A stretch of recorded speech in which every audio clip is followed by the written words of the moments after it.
Kappelman, concerning these items, what is the state's argument? The state's objection is hearsay, Your Honor. The portions that were admitted by the state were for very specific purposes. The rest of this item is not needed to add context to those individual entries. It's a day calendar, it's not a narrative. I don't think there's any argument for completeness. There's tons of self-serving hearsay in those documents. The state objects. Your Honor, with respect to the 2023 calendar, the state introduced a few pages that listed my client identifying items that she was going to sell. Based on the questions that were asked, the implication from that is that my client was selling these in anticipation of fleeing the country. Contrary to that, there are a ton of pages going back to January 9th of 2023 where my client lists those very same items to get prices to sell, to sell, to sell. So it is misleading to just put in those couple of pages that the state put in on the 2023 calendar for purposes Who was going to lay the foundation concerning the items that you wish to admit? Foundation's already been laid by the state, Your Honor.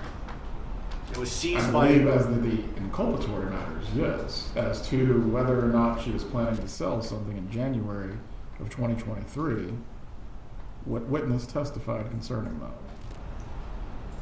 Judge, the implication from the state's admitting those pages is that my client was selling these in anticipation of fleeing. Under the rule of completeness, we should be entitled to introduce the additional entries from the calendar showing that it didn't just start around the time that she decided to travel to Vietnam, but it happened previously.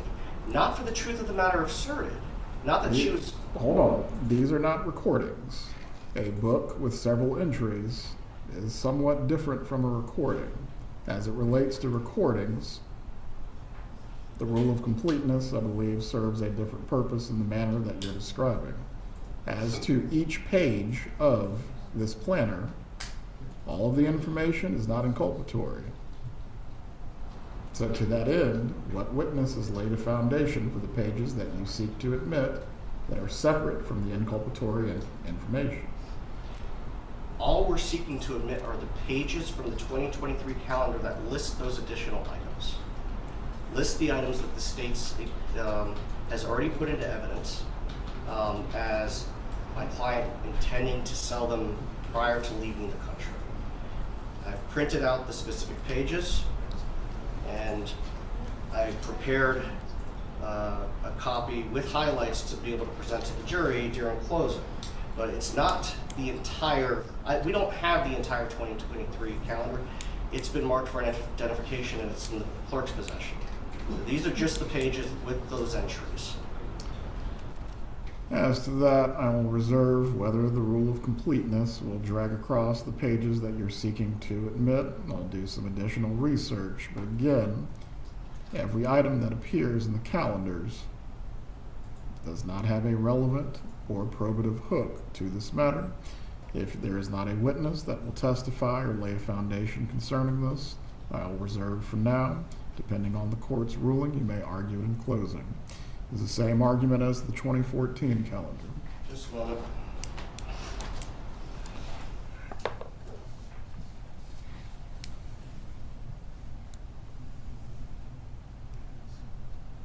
Excuse me, Your Honor. The argument for the 2014 calendar would be the same under the rule of completeness. Obviously, there are things in here, and I said this to Ms. Kappelman earlier, that include personal information that would have to be redacted. Prior counsel provided a scanned copy of this to the state. If they could send that to me, I could identify the items that I think should be redacted. The specific purpose of offering the 2014 materials has to do with planning the 70th birthday party of our client's husband and the specific entries that she made identifying the tasks that she was going to carry out for that. Again, is there any witness who will testify to these matters, or you're just offering them as rule of completeness? Rule of completeness, Your Honor. Ms. Kappelman, any additional argument that you had already made? The only entry from the 14 planner that was admitted, that has been admitted so far in this trial, is the page that shows The license plate the number. license plate number, sir. And so I don't see how birthday party planning adds to the completeness of possessing the license plate numbers. I would object. In addition, I think this exhibit is in a little bit different posture because the 2014 planner in its entirety has not been identified at all. Only that page was identified. The 23 planner was identified as by a witness as being seized from the residence. I will reserve ruling as the 2014 planner as well. Beyond that, if the court does permit these items to be admitted, the defense will be able to admit them prior to any instructions and closings, and you'll be able to argue them if they are admitted. Yes, Your Honor, and for the record, what I've done is I've marked the 2013 excerpts as defense, the 2023, sorry, as defense 51, and the 2014 as 76. Please leave them with the clerk. Judge, if Your Honor does rule that those items are admissible, the state would request complete redactions of all the items that are not related to the specific purposes the defense articulated. Certainly no objection to that, Your Honor. Please bring in the jurors. And Judge, the state has made I want to check the redactions on this video.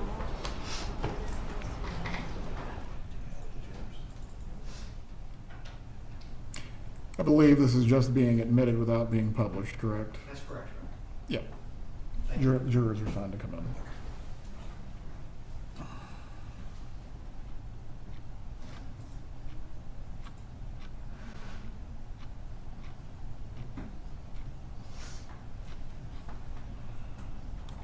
All right, you're entering the courtroom.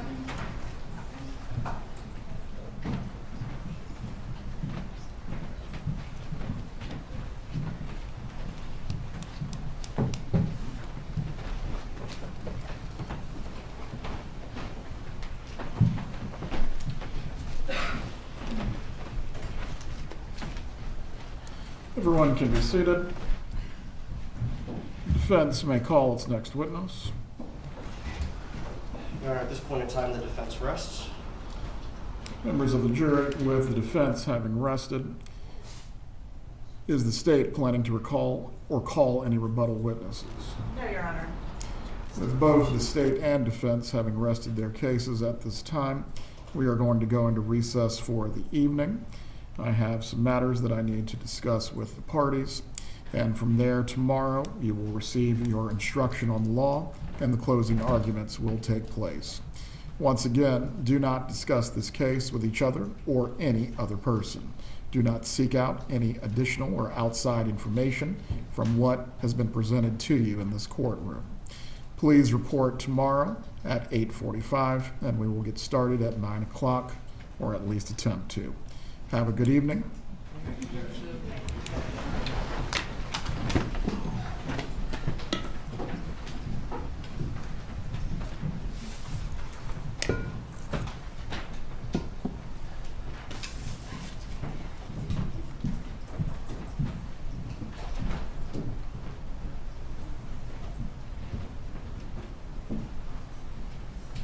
Everyone can be seated. Please open your copies of the jury instructions. My custom in going through the jury instructions is to go through each one. Any requests or changes that are being asked for by either party, we will address as we go through each instruction. Let's start with 3.1, Introduction to Final Instructions. Are there any requests or changes being sought?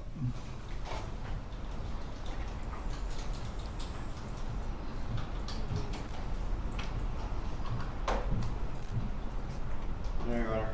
No, sir. 3.2, Statement of the Charge. Any requests or changes? Not from the state. Your Honor, the only request that I would make is that the name of my client and the names of the charges do not be in all caps. So stylistic changes. Yes, Your Honor. State, do you wish to be heard? No, sir. I will make that change. Let me make a note.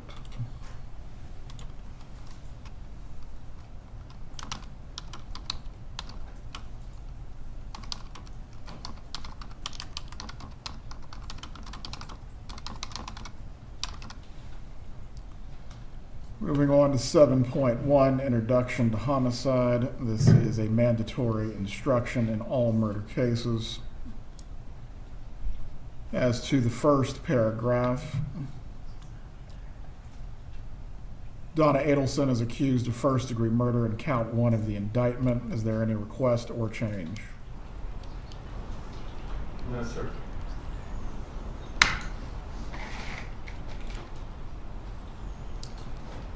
As to the next paragraph concerning lesser includeds, is the defense asking for all Category 1 lesser includeds?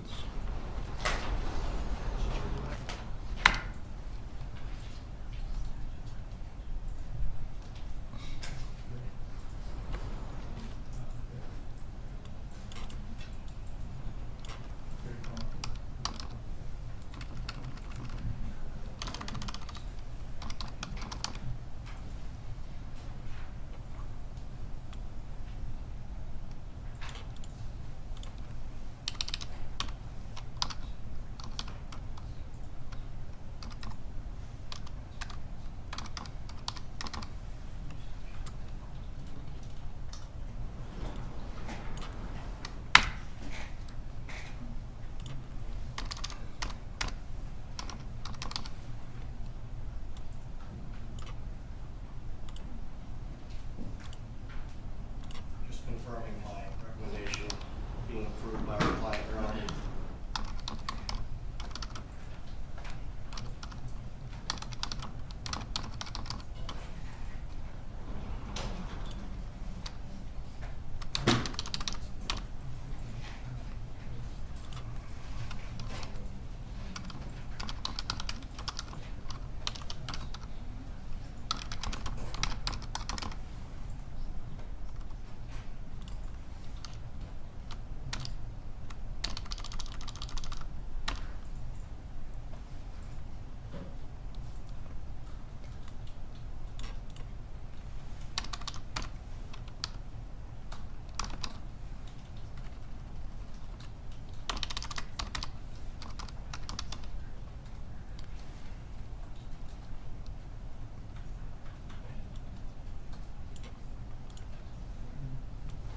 Your Honor, the defense would request the manslaughter lesser.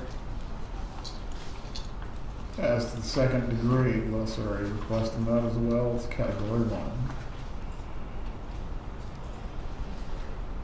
With the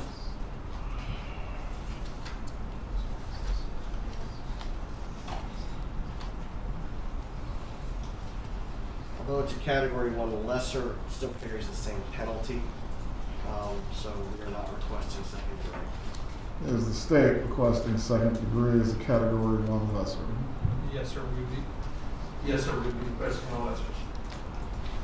Well, all Category 1 lessers will be given. Second paragraph will read in the introduction, first-degree murder includes the lesser crimes of second-degree murder and manslaughter, all of which are unlawful. However, a killing that was excusable or that was committed by the justifiable use of deadly force is lawful. I believe the indictment refers to the victim as Daniel Markell. Does either party have a preference? To conform to the indictment, we would request his full name, Your Honor. Acceptable to that. If you find Daniel Markell was killed by Donna Adelson, you will then consider the circumstances surrounding the killing and deciding if the killing was first-degree murder, second-degree murder, or manslaughter, or whether the killing was excusable or resulted from the justifiable use of deadly force. The definition of justifiable homicide and excusable homicide is either party seeking these.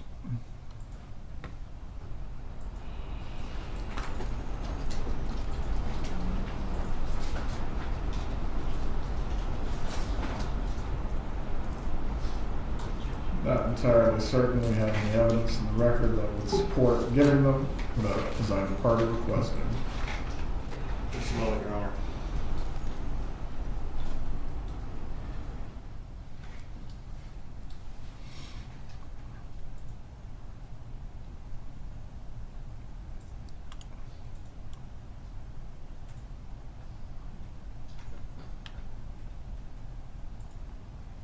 I would agree with the court's conclusion there, Your Honor. Mr. Evans, Ms. Koppelman,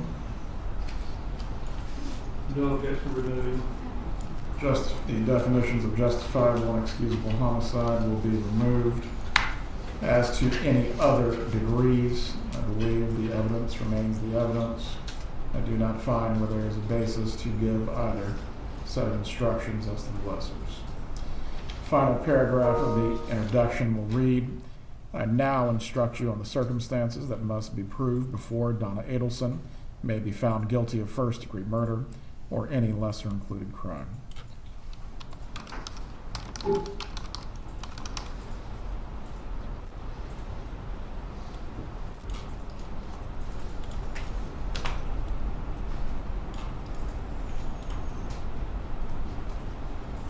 As to count one, the state is only proceeding on the premeditated theory. Is that correct? Yes, sir. Any reference to felony murder will be removed.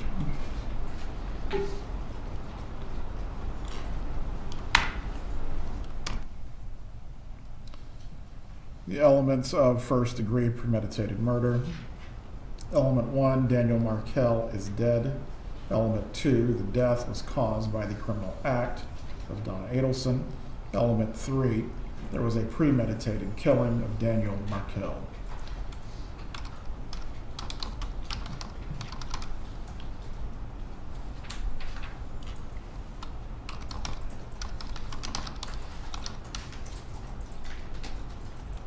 Just the stylistic issues that we raised previously. Very well. Instead of caps, they will be in upper lowercase. Moving on to the definitions. The definition of an act will be given. Killing with premeditation, that will be given. The question of premeditation, that will be given. The portion that will be omitted, give only if there's evidence the defendant acted in the heat of passion on legally adequate provocation. That will be removed.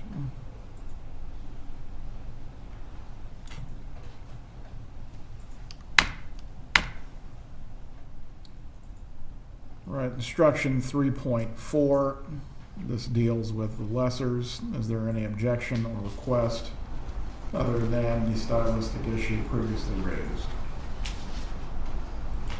No, sir. No, Your Honor.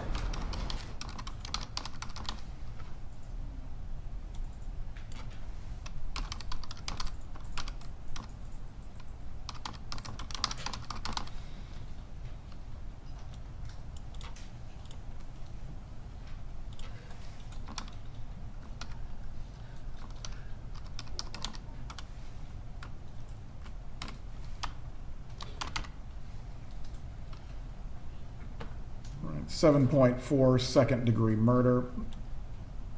Introduction to homicide will be given. This portion of the instruction will be removed. To prove the crime of second-degree murder, the state must prove the following three elements beyond a reasonable doubt. Element 1, Daniel Markell is dead. Element 2, the death was caused by the criminal act of Donna Adelson. Element 3, there was an unlawful killing of Daniel Markell by an act eminently dangerous to another and demonstrating a depraved mind without regard for human life.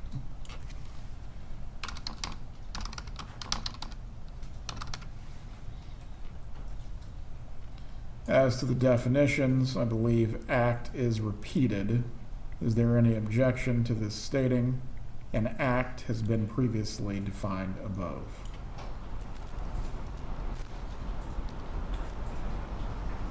I don't have a legal objection to that, Your Honor. Mr. Evans? No objection.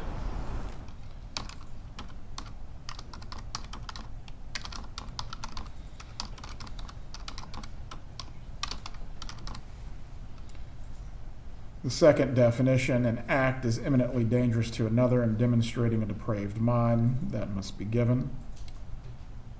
In order to convict of second-degree murder, it's not necessary for the state to prove the defendant had an intent to cause death. That will be given.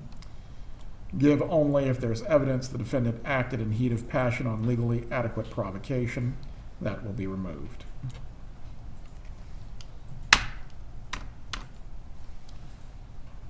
The next lesser, 7.7, manslaughter.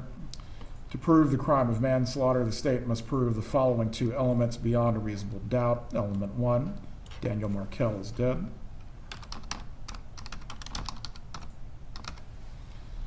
As to element 2, which theory is the state proceeding on?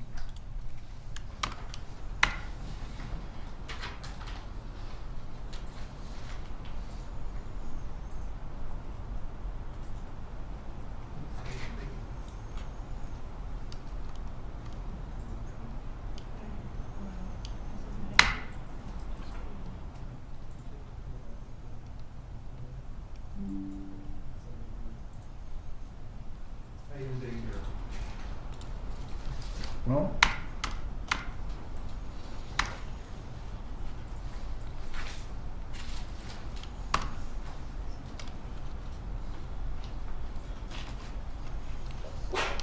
A and B will be split by an or.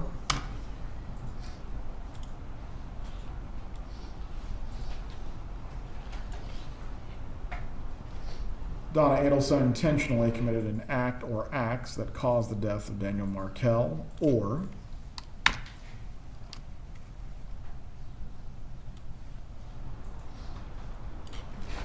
Donna Adelson intentionally procured an act that caused the death of Daniel Markell.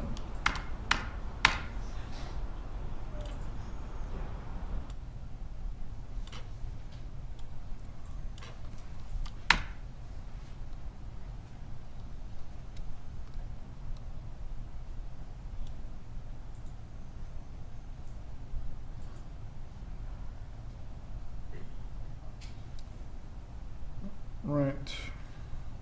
Concerning the State versus Spencer italic, that will be removed. And my understanding, Your Honor, is given the fact that the defense has not requested that instruction, has agreed there's no legal basis to give the instruction, there is a concession that the homicide of Daniel Markell was not excusable or justified. Zelman, do you need to be heard concerning the concession that it's not excusable or justified? Not in the facts of this case, Your Honor. And the defendant agree with that concession.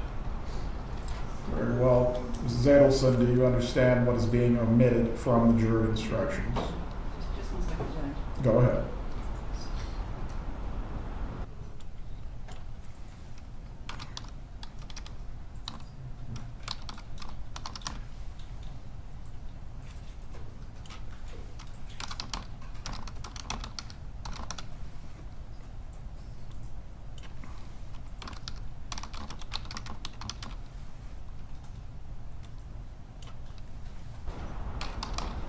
Okay, Judge.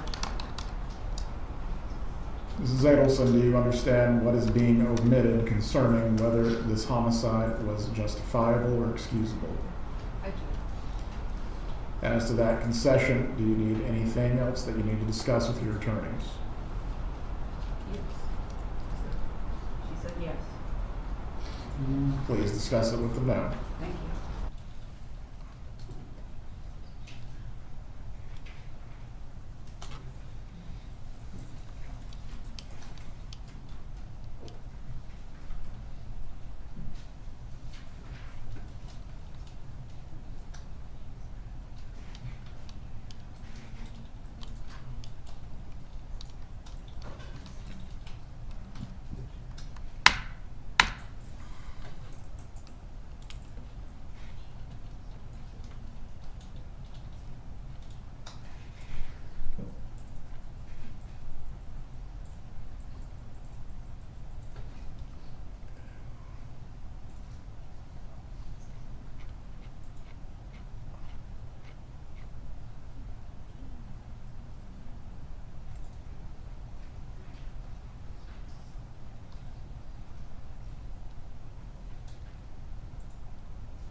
Ms. Adelson, you understand the concession that is being made as to justifiable and excusable homicide. I understand that. You are giving your consent to this. I am. Let's move on at this point. The paragraph that states every person has a duty to act reasonably toward others if there is a violation of that duty without any conscious intention to harm, that violation is negligence. The defendant cannot be guilty of manslaughter by committing a merely negligent act. I believe the period needs to go there because there will not be any discussion of justifiable or excusable homicide. Does either party wish to be heard? We concur, Your Honor. In order to convict of manslaughter by act, that paragraph will be given. The last portion. In order to convict of manslaughter by act, it is not necessary for the state to prove that the defendant had an intent to cause death, only an intent to commit an act that was not merely negligent, and which caused death. The justifiable and excusable portion of the sentence would be removed. Does either party wish to be heard? No. No, Your Honor. The definition of procure will be given, and all other references to culpable negligence will be removed. Moving on to 3.5 sub A, principles. The two elements are static. As to the portion below that is italicized, or any of the italicized portions being requested.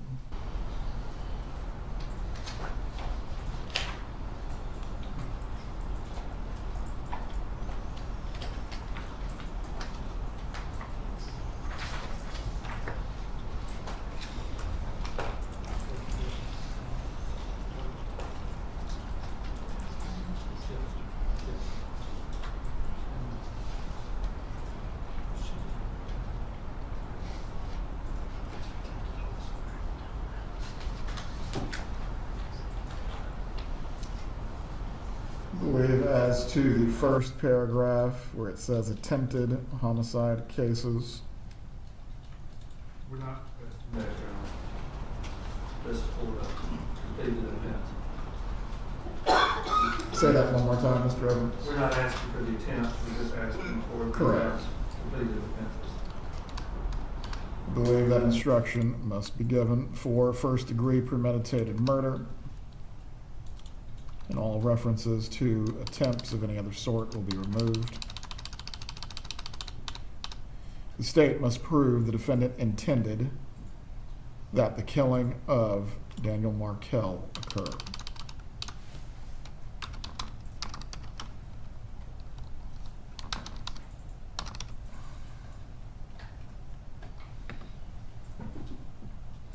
As to the paragraph that concerns second-degree murder, felony murder, or other attempts, I believe this paragraph needs to be given as it relates to the lesser as well. For second-degree murder,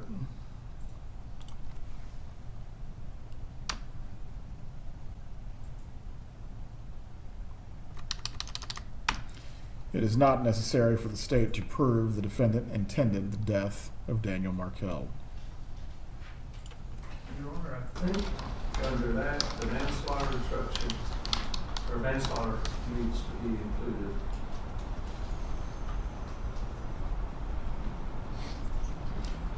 Concerning whether an intent was necessary for manslaughter as well, Mr. Evans.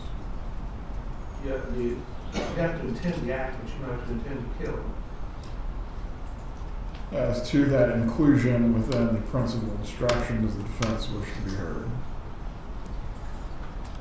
Just a moment, Your Honor.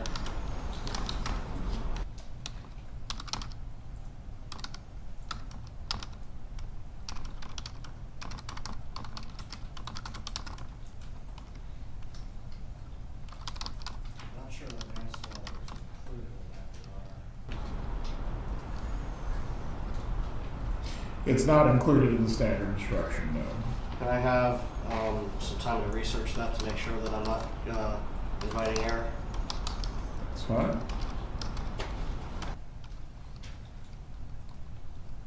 And Mrs. Zelman, can you contact me on that, Judge, and I'll let you know hopefully later this evening. Yeah. Right. If given to the jury as requested by the state, it would essentially mirror what it states as the second-degree murder. For manslaughter, it is not necessary for the state to prove the defendant intended the death of Daniel Markell. All right. No weapon enhancement is being sought by the state. I believe that paragraph needs to be removed entirely. Does either party wish to be heard concerning those?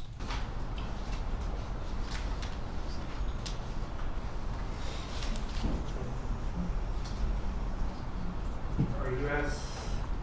For cases where the criminal statute includes a higher degree because of a firearm. Yes, sir. I excuse down, move down the principles already connects with that. So I ask yes or no. There's no evidence that the defendant in this case actually possessed the firearm, so no, we're not requesting. It will be removed.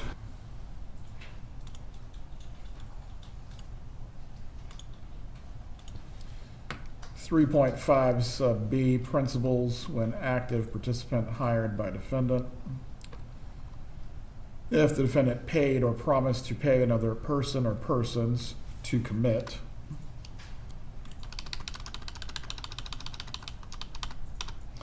a crime, the defendant is a principal and must be treated as if she had done all things the person who was promised or received the money did if the state proved beyond a reasonable doubt. And then elements 1, 2, and 3 are to be given. As to the bracketed portion of element 3,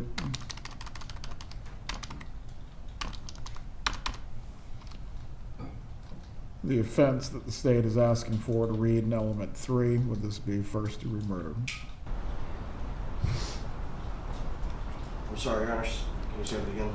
Element 3, the bracketed portion, it says crime or attempt. The crime that the state is requesting, is that first-degree murder? Yes, sir, but I don't believe that, I don't think it asserts crime. I think you just leave the crime was committed by another person. So not a specific crime, just crime. Yes, and I think that's why they have attempt. Unless you want the offense to be named, I will leave it at crime. I don't believe, I'm going to look at this this. crime is the appropriate one given the standard instruction. I'm going to look at the standard briefly, Your Honor.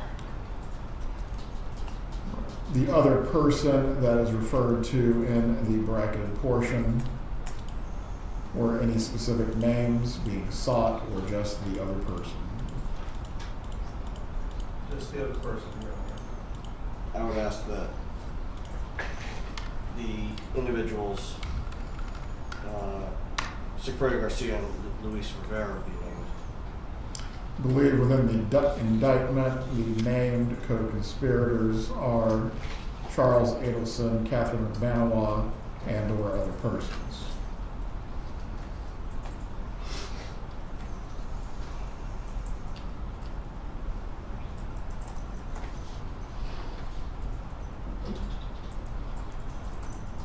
For count 1, Your Honor, there's no one identified.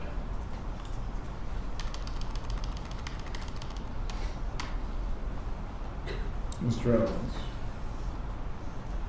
You, for principal instruction, 3.5 sub B, element 3.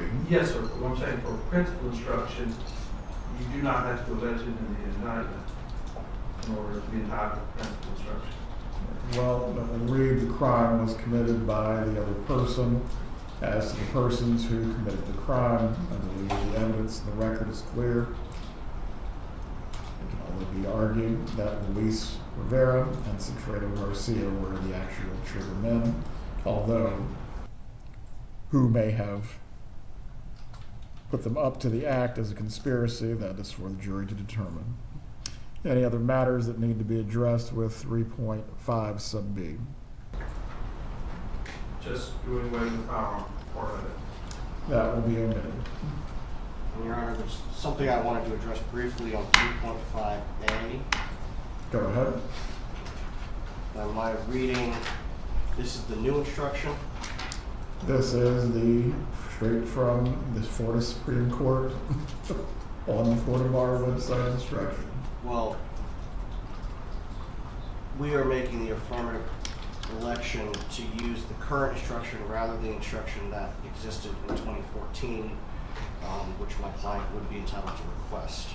This is the current instruction.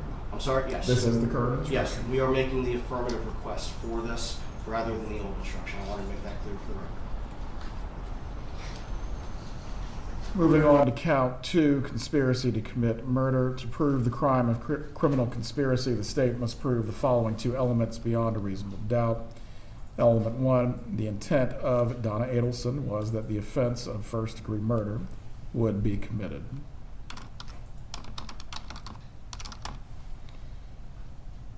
Element 2, as to agreed, conspired, combined, or confederated, which are being requested by the state. All four.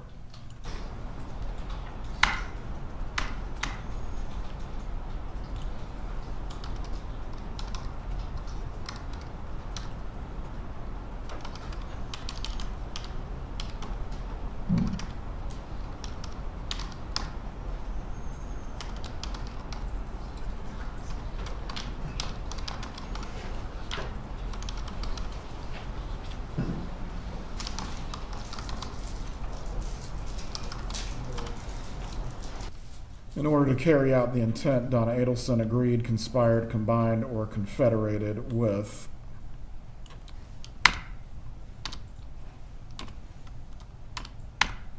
Charles Adelson, Catherine McBanawa, and or other persons to cause the first-degree murder to be committed, either by them or one of them, or by some other person.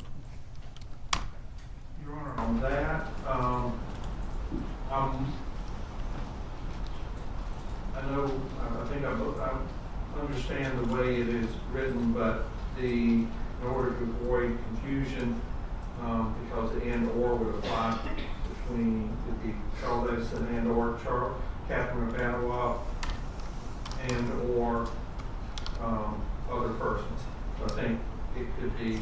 You're just requesting an and or between the names. Yes. Defense wish to be heard. Your Honor, I always have a heartburn when I see and or in a jury instruction. Going back to the indictment, these are the individuals that are within the charging document. I understand that it's in the indictment. I think it leads to potential confusion with the jury. We would ask that and or not be included. And if that's the case, then you could put simply or. So and or, my understanding of and or are, it can include, basically, if you put something or, I mean, this one, or this one, or this one, or this one. And so in this case, if it's Charles Adelson or Catherine McBanawa or other persons, that would be acceptable to the state. I don't have a legal objection. Conjunction? Yes. What's your function? Yeah. Very well, Charles Adelson or Catherine McBanawa or other persons.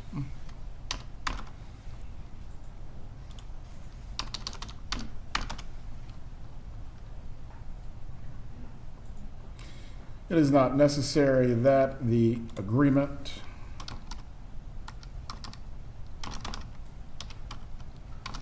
conspiracy,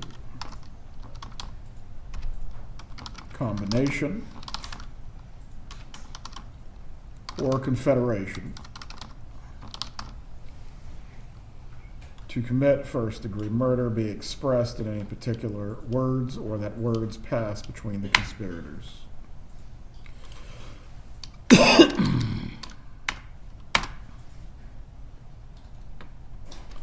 And lastly, it is not necessary that the defendant do any act in furtherance of the offense conspired. As to the affirmative defense, I am not aware of any evidence in the record that would require this to be given. Does the defense have any argument?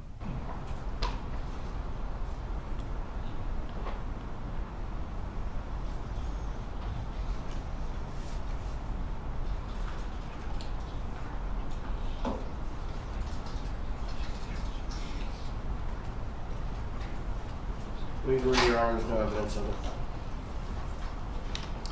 It will be omitted. Count 3, solicitation to commit murder.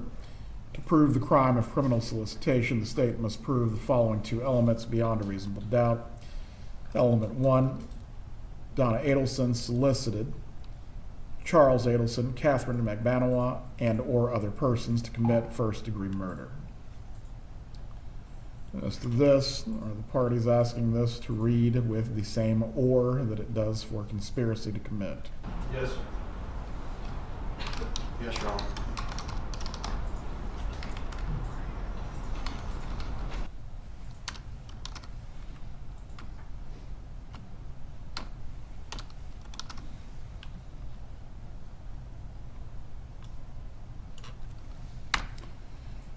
Very well. Element 1, Donna Adelson solicited Charles Adelson or Catherine McBanois or other persons to commit first-degree murder during the solicitation, and which are being requested by the state. All four, Your Honor.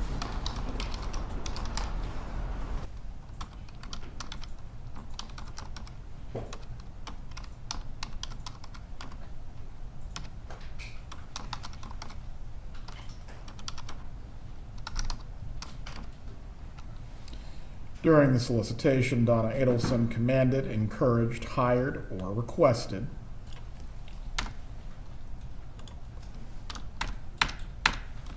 Charles Adelson or Catherine McBanois or other persons to engage in specific conduct which would constitute the commission of first-degree murder. It is not necessary that the defendant do any act in furtherance of the offense solicited. The crime of first-degree murder has been previously defined in these instructions. The definition of solicit must be given as well. The affirmative defense will be omitted based on lack of evidence. Your Honor, I believe we're also entitled to a principal instruction on solicitation. I think the only area. Go ahead. I think the only area principle doesn't apply is for conspiracy. Do you wish for me to move then the two principal instructions to the very end, and then they can be argued as to counts 1 and 3 is necessary? You could put it there, or you could simply state the principal instruction applies to solicitation to commit murder as they were previously defined. Or do we need to? Defense? We would object, Your Honor. How can one be a principal to solicitation? I'm not sure that that's correct. And as with the previous issue, I want an opportunity to look at that. That's not been requested in previous co-defendants trials, or at least it hasn't been given. I think the easiest way to settle this would be to move the two instructions to the end of the counts, and then that way they can be argued as necessary for which counts they apply to. The concern that the defense has, Your Honor, is whether or not it's legally appropriate. That's what I'd like the opportunity to address. As far as that, you can research the matter whether it can be argued that someone is a principal and solicited. Thank you. For now, I will just move the two instructions to the end of the counts. At the end of the counts, it just needs to be clearly stated that conspiracy, it does not apply to the conspiracy count. I think we're all in agreement on. I can add it, but ultimately no instruction can be argued as to the defense that it does not apply to. Does the defense wish for me to add at the end of the principal instructions that this does not apply to conspiracy? Yes, Your Honor. And that might be a moot point depending on the research that I do later.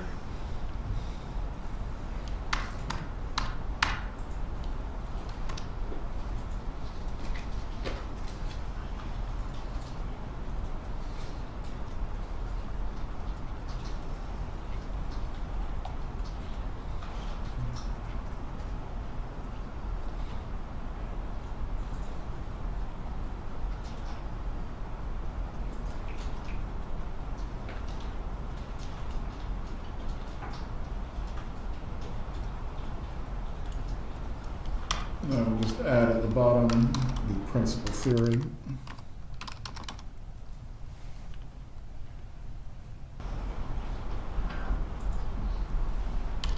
Or actually, this instruction does not apply to Chapter 2.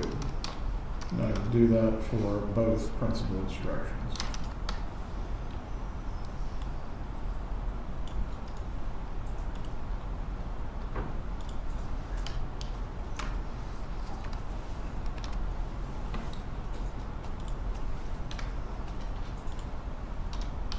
Right, moving on to intent as a standalone instruction. This is not a standard instruction, but comes from Standard Jury Instruction 13.1 burglary, which gives a definition of intent. This was given in the prior trial for Charles Adelson, and I have given it previously in murder cases. Is either party requesting it, or do you wish for it to be removed? We're requesting it, Your Honor.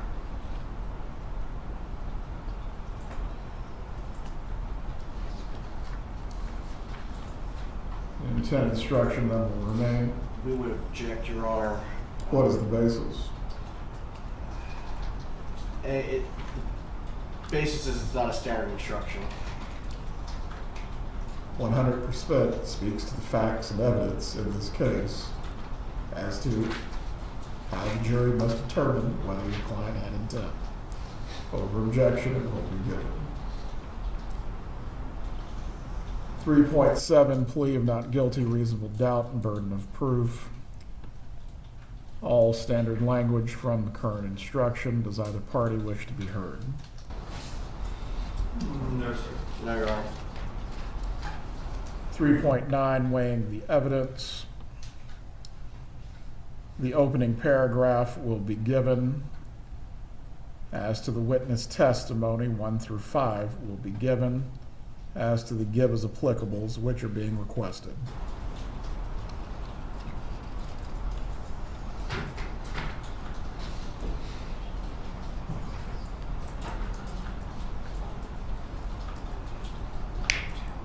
It's probably number 10, don't know or not, but it's 6, 7, 8, and 9. Does the defense have any argument for the giving of number 10? No, Your Honor, we agree. Number 6, has the witness been offered or received any money, preferential treatment, or other benefit in order to get the witness to testify? Number 7, had any pressure or threat been used against the witness that affected the truth of the witness's testimony? Number 8, did the witness at some other time give a statement that is inconsistent with the testimony he or she gave in court? Number 9, has the witness been convicted of a felony?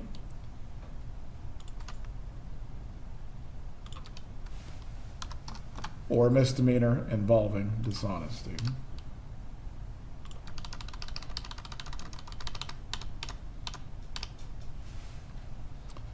Whether the state has met its burden of proof, that will remain.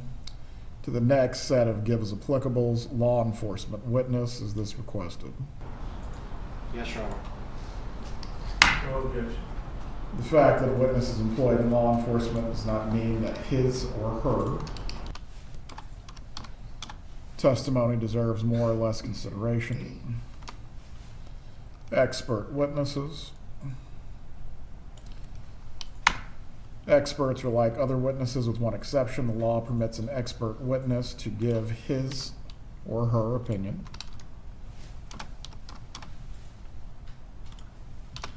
However, an expert's opinion is reliable only when given on a subject about which you believe him or her to be an expert.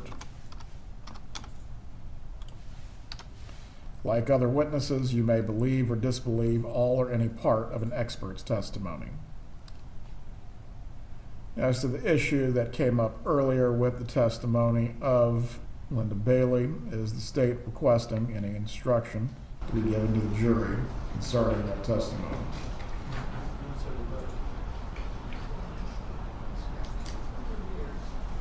Yes, Your Honor. What is the requested instruction? Have it typed out for you, would you like to? Yes. Copy to the defense. Sorry about the typo in the title and the certificate of service.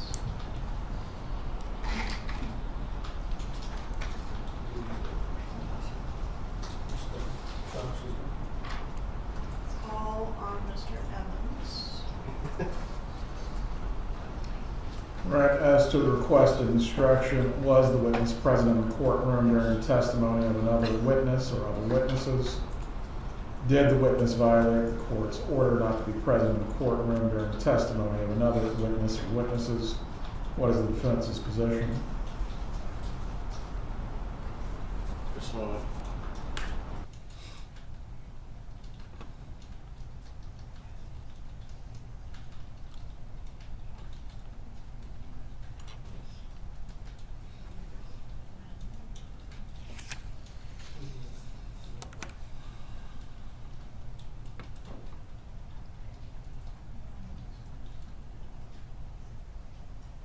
I don't have an objection to the first one, but the second one we do.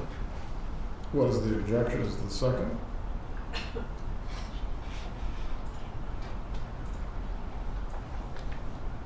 Your Honor, it's based, the witness's presence in the courtroom is based on our apparent misunderstanding of the discussion that we had at sidebar last week. As a result, we think that the first one is an accurate statement of law, but under the facts, the second one would be inappropriate. Mr. Kappelman, what is your argument for the giving of the second?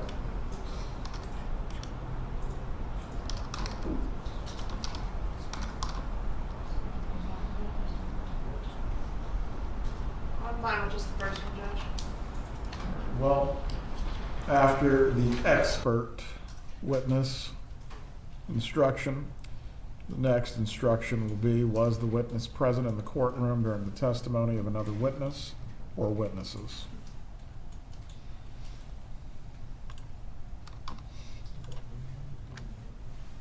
Accomplices and informants. You must consider the testimony of some witnesses with more caution than others.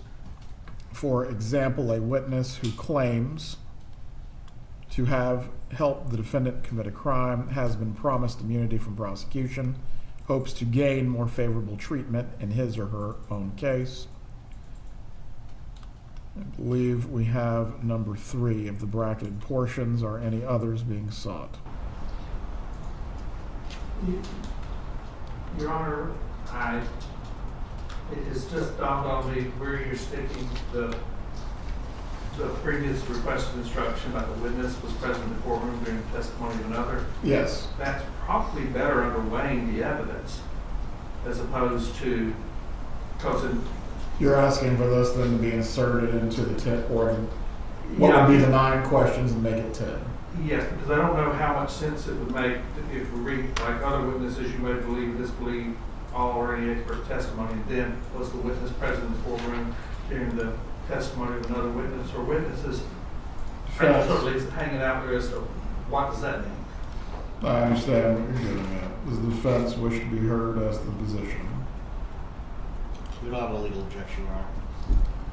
Then it will be question 10. Let me move that now.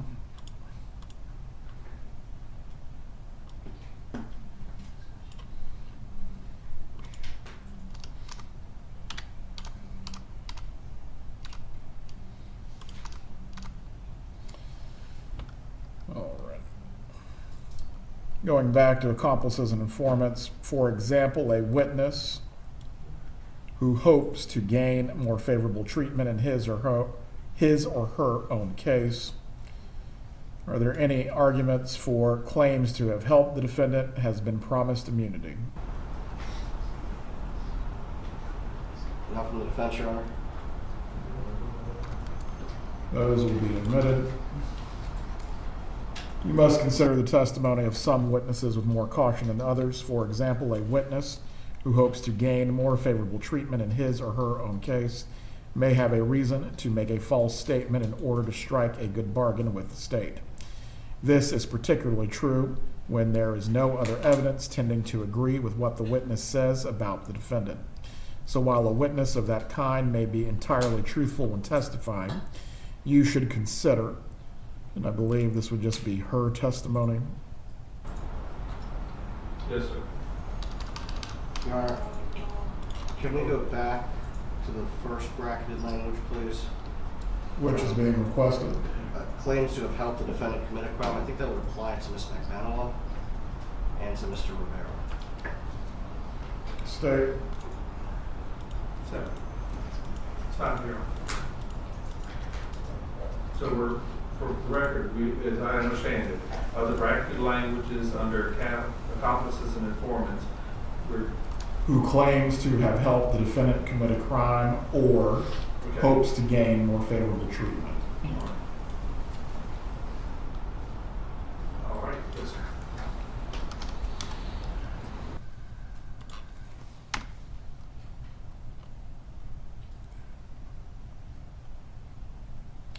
So while a witness of that kind may be entirely truthful when testifying, you should consider her testimony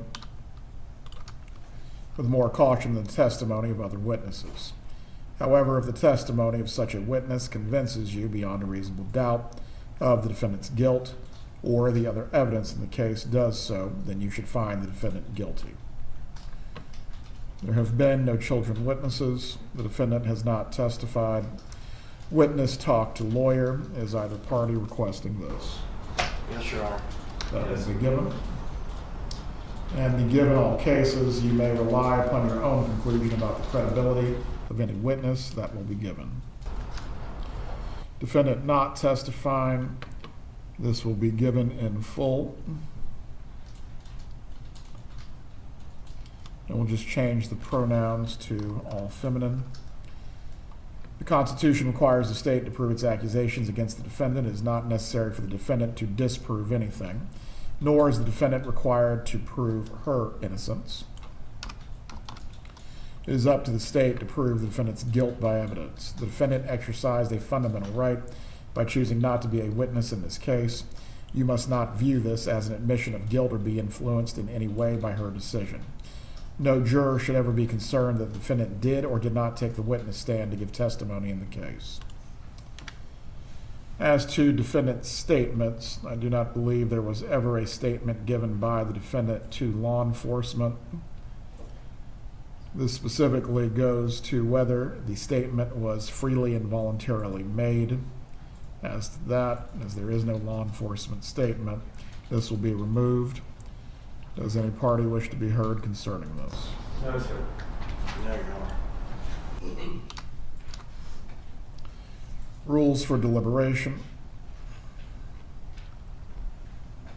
Standard instruction, this will be given. Does either party wish to be heard? No, sir. No, Your Honor. Cautionary instruction, does either party wish to be heard? No, sir. No, Your Honor. Single defendant, multiple counts, does either party wish to be heard? No, sir. No objection. 3.12 verdict. Any objection or request? No. Moving on to the verdict form. Count 1, we the jury finds as follows. As to count 1 of the indictment, first-degree murder. Check only one letter choice as to this count. Option A, defendant is guilty of first-degree murder. Option B, defendant is guilty of the lesser included offense of second-degree murder. Option C, the defendant is guilty of the lesser included offense of manslaughter. Option D, the defendant is not guilty as to count 1. Any objection or request? I'll make the same request that I make in all cases. We would request that not guilty be the first option, since she has the presumption of innocence. We would also request that the words guilty and not guilty not be in all caps and bold. As to replacing the order, I believe the standard instruction not only identifies guilty, not guilty, but the state is the plaintiff in this matter and has brought the action. They are entitled to the first option. That is overruled. As to the options being in bold or not, does the state have a position at which is to raise? The only thing I would suggest, if we leave them in bold, it makes it clearer for the jury to differentiate between each of the counts, but I don't have any real strong feelings, but I see why they would be in bold. So you are requesting for it to remain the same or to not be bold? I request they remain the same simply because I think it makes it much clearer to the jury to identify what is what. It's not suggesting anything, it's just making sure they recognize which box they're checking. Very well. It will remain in bold. This is for the purpose of clarity. No other purpose is involved. As to count 2, we, the jury, finds as follows as the count 2 of the indictment: conspiracy to commit murder. Check, only one letter choice as to this count. Your Honor, what about all caps for the guilty, not guilty words in count 1? This is stylistic because ultimately this has no bearing on how they're evaluating the evidence, correct? I think the same reason why I'm asking for the names of the charges to be in regular caps, not all caps, throughout the instructions. It's the same principle. State, do you have a position? Your Honor, I think it's, to me, when it comes time to sign the verdict, we want it real clear which boxes they are checking. I think this makes it most clear. That's the reason I think the all caps and the bold are appropriate. The only stylistic change I would suggest, and like count 1, probably need to move the degree murder that's up under it over to fully under B, under subsection B, and manslaughter fully under subsection C, so it's not up under the check box.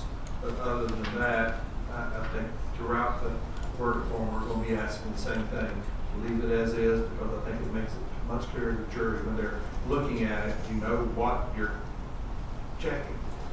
As to the body of the instructions, we'll grant the defense's request for the verdict form itself. Again, the object specifically is to have clarity as to what verdict the jury is reaching and why. The form will remain as it's currently presented. 2 options, guilty and not guilty, for count 2. Same 2 options for count 3, guilty and not guilty. Would suggest, Your Honor, for count 3 that you move it off page 16 to the top of page 17. I've been making several edits, so my pages aren't the same, but it will flow to where it's not being broken up between pages. Thank you, sir. All right, closing argument 2.7. Any objection or request? No, sir. No, Your Honor. How much time is each party anticipating for their closing argument? 2 hours, Your Honor. We would say the same, Your Honor. Very well. Both parties will have 2 hours to present their arguments. Ms. Kappelman, yours will be broken up based on what the law permits between your initial closing and any rebuttal that you wish to give to the defense. You'll need to be mindful of the time. I will help you in that regard as well. 2 hours. Don't help me too much. Submitting the case to jury, just with the time, nothing else. Any objection or request? No, sir. The items that are going to be sent into the jury room, I believe we have photos, discs, jump drives, written reports. Is there anything that the parties are not asking to go back into the jury room? Just the demonstratives, Judge, on the exhibits, I think. A demonstrative is not admitted, so yes, I would agree. It is not to go back into the jury room. Ms. Dugan and I spoke earlier during the trial about going through especially 73 and 73 and make sure it complies with the court's ruling, so we'll do that before they're sent back. All right, and I will just leave it then. Photographic discs, jump drives,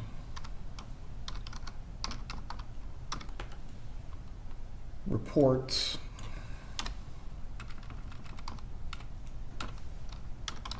and document. Exhibits will be sent to the jury room with you when you begin to deliberate. If you wish to see any other exhibits, please request that in writing.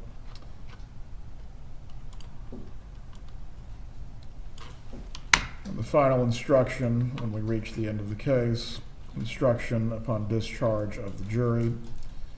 Standard language once again. Any objection or request? No, sir.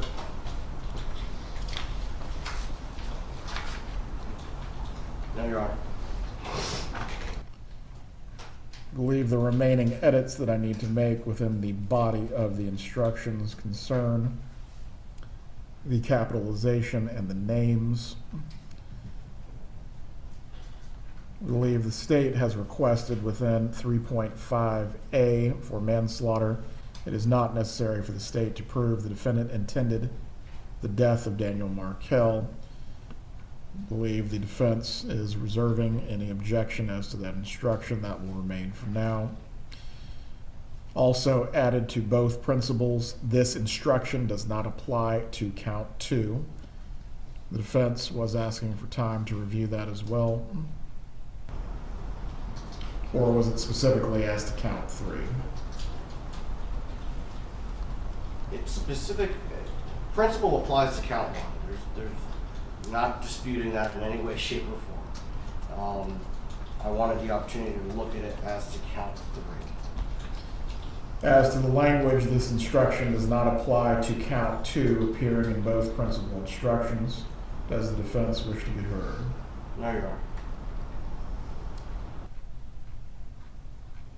All right, once I've made my edits, I will send through my assistant an updated copy of the instructions.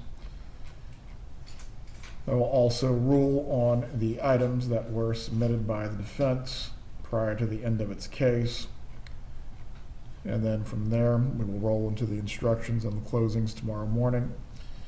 Please report by 8:30. We will await the jurors. Any issues that can be resolved concerning the exhibits, certainly confer and advise tomorrow. We're in recess.